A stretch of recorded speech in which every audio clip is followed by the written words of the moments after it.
Good morning, students. Welcome to St. Joseph's Academy's online class. How are you all? Hope you all are fine and doing very well. I'm your English teacher and I'm back again with a new chapter of your English Mulberry book. The title of the chapter is The Whispering Palms. It is a beautiful play written by Deepa Gangwani and Tina Sukhanik. So let us start our chapter now. Before starting the chapter, let me tell you what the chapter is about. Students, do you know what a natural resource is? Nature has given us many things. One of the things that nature has given us is natural resource. These are resources that exist without any action of humankind. Oil, coal, natural gas, metals, stone, and sand are natural resources. Other natural resources are air, sunlight, soil, and water. Animals, birds, fish, and plants are natural resources as well. These resources are used to make food, fuel, and raw materials for the production of goods. Have you ever thought that what would happen if we do not get any of these things from nature? Or have you ever thought that what would happen if we do not use these resources wisely? Yes, absolutely correct. We will not be able to survive due to lack of these resources. So, we must use all these natural resources wisely and try to save them from being vanished. This chapter, The Whispering Palms, is related to using our natural resources wisely. It is a story of a small girl named Mori who wondered what would happen if her father caught too many fish. Let us start the chapter now.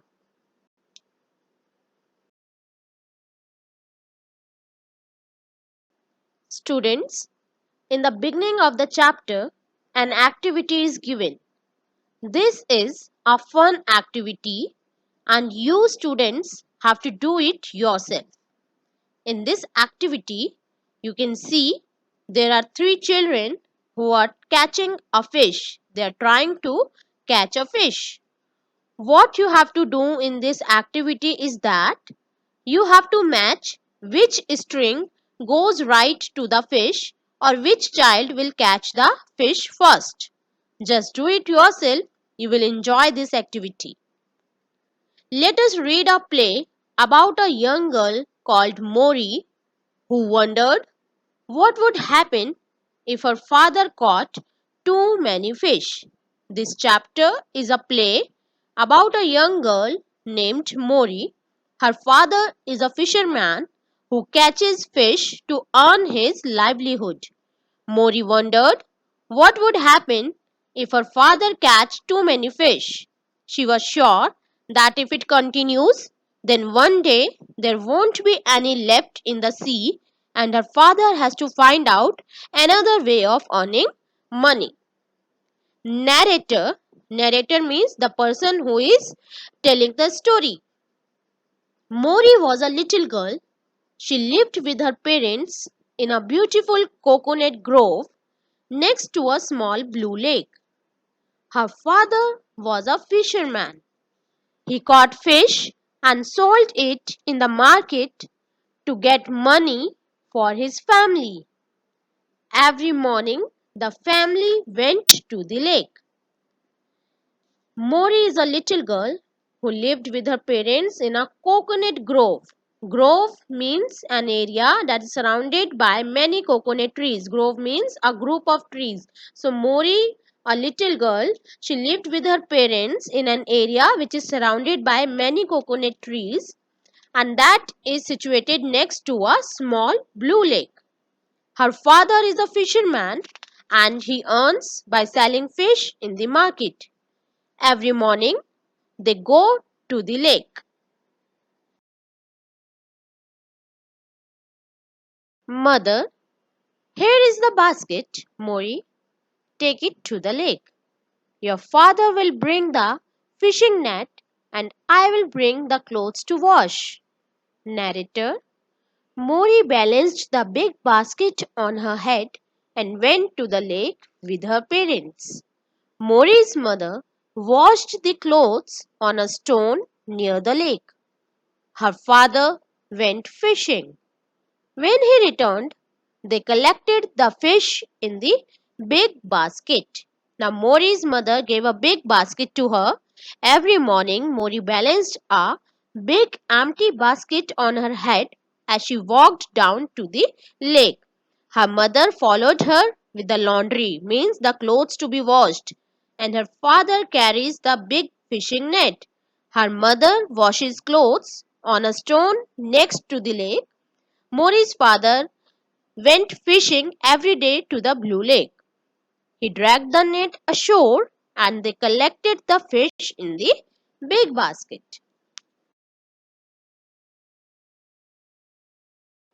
Mori. Father caught a lot of fish today. Narrator. Sometimes a turtle got stuck in the net, but Mori always hurried to rescue it. One sunny morning, while fishing with her father, Mori said, Mori, if we catch so many fish, one day there won't be any left. Mother, laughing. What a funny idea, Mori. It's time for school. Off you go. Narrator. At noon, Mori's mother lay down under the trees and took a short nap. Suddenly she woke up and called Mori's father.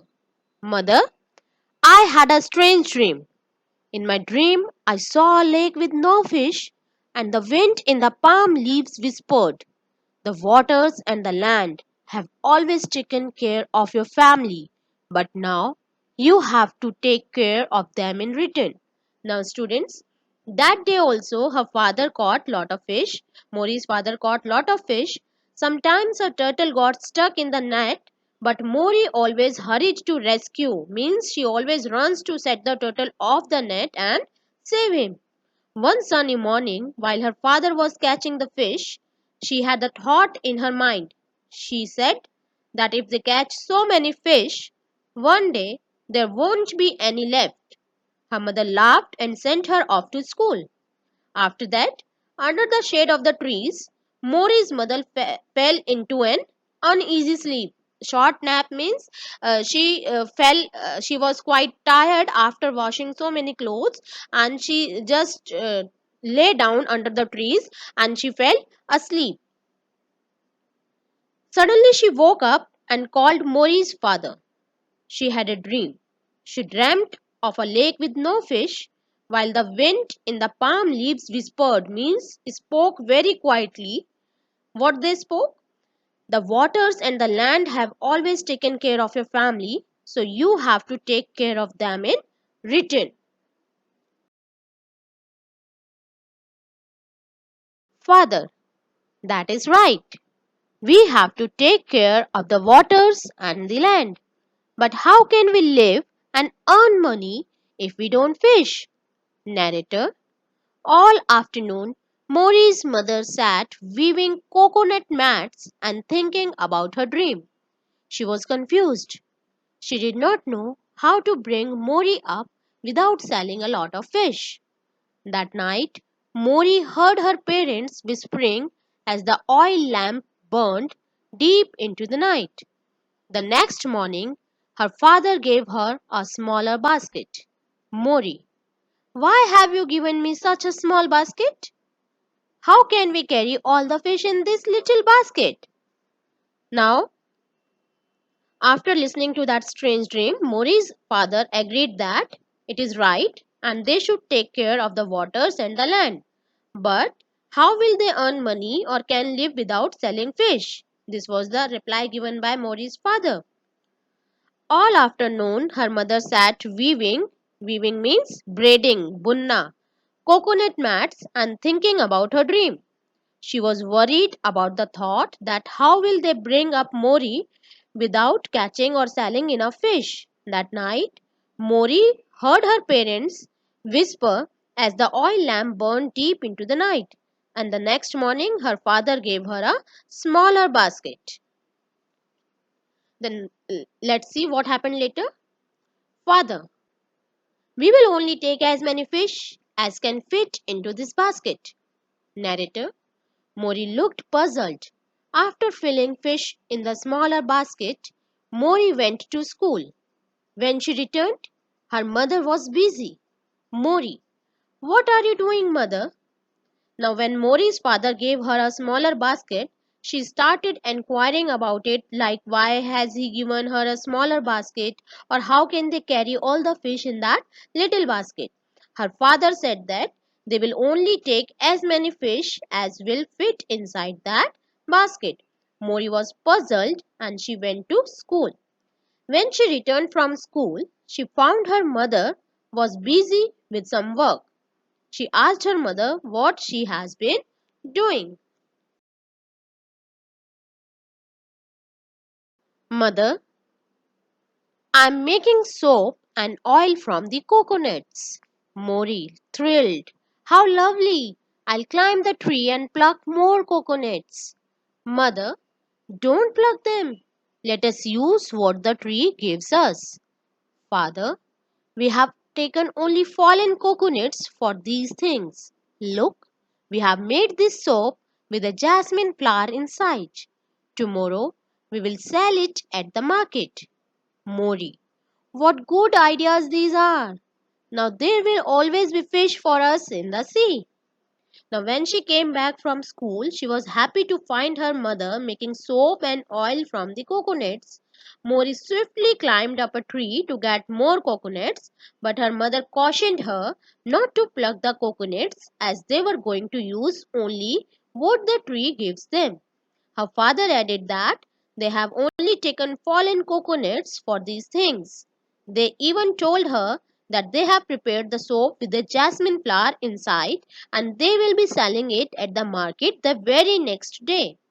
Mori liked the ideas and she was happy at the thought that now there will always be fish for them in the sea.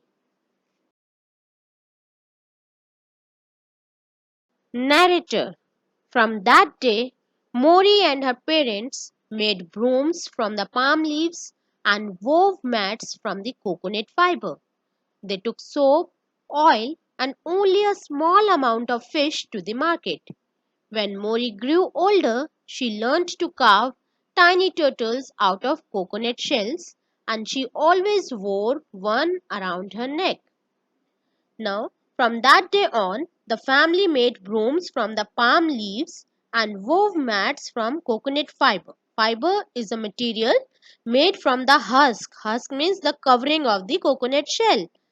They carry soap, oil, and only a small number of fish to sell in the market and earn their living.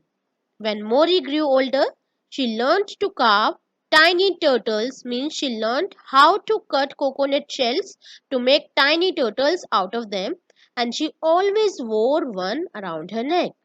So, this was the story all about. Now, what moral did you get from the story? The moral is that we should take care of the nature and its resources properly as nature also cares for us. It has given us numerous things, so we should also take care of nature and its resources by using them wisely and by not wasting them.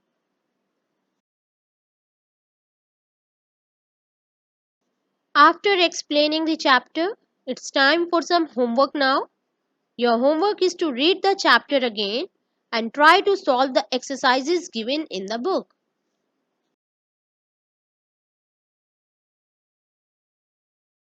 With this, our today's class is over. I hope you all might have understood the chapter and enjoyed the class. We will meet again soon in next part of this chapter, that is part 2. where we will be discussing few exercises of this chapter. Till then, complete all your homework and stay safe. Thank you and have a nice day.